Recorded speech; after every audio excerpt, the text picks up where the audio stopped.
កាលពីព្រៃនេះទេគឺនៅសម័យបច្ចុប្បន្ននេះឯងមានក្មេងស្រីដ៏គួរឲ្យស្រឡាញ់ម្នាក់ឈ្មោះថាបុប្ផាថ្ងៃមួយក្នុងពេលដែលនាងកំពុងរង់ចាំម៉ាក់ប៉ានៅប្រាសាទអង្គរវត្តខ្យល់បានបក់មកយ៉ាងត្រជាក់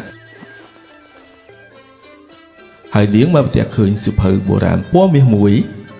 ដោយសេចក្តីចង់ដឹងបុប្ផាបានបើកសៀវភៅនោះស្រាប់តែពលិដ៏អស្ចារ្យមួយបានកាត់ឡើងសៀវភៅនោះបាននាំនាងឆ្លងពេលវេលាទៅកាន់ដែនដីអង្គរដ៏រុងរឿងនៅទីនោះបុប្ផាមិនបានឯកាទេនាងបានជួបមិត្តភក្តិថ្មីគឺស្វាថ្មដ៏គួរឲ្យស្រឡាញ់ពួកគេទាំងពីរបានធ្វើដំណើររួមគ្នាទៅកាន់ប្រាសាទតាព្រំដែលមានដើមឈើធំៗដុះគ្របដណ្ដប់បុប្ផាបានរៀនមេរៀនមួយយ៉ាងសំខាន់ពីលោកតាដើមឈើថាធម្មជាតិនិងប្រាសាទគឺត្រូវរស់នៅពឹងផ្អែកគ្នាទៅវិញទៅមកបន្ទាប់មក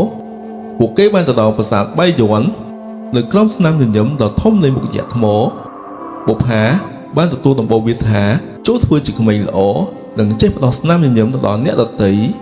ព្រោះវាជាកម្លាំងចិត្តដ៏អស្ចារ្យពេលវេលាបានកន្លងផុតទៅយ៉ាងលឿន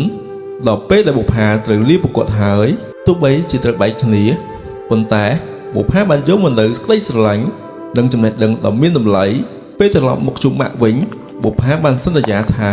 នាងនឹងក្លាយជាក្មេងល្អនិងជួយថែរក្សាមរតកដ៏មានតម្លៃនេះឲ្យនៅគង់វង្ស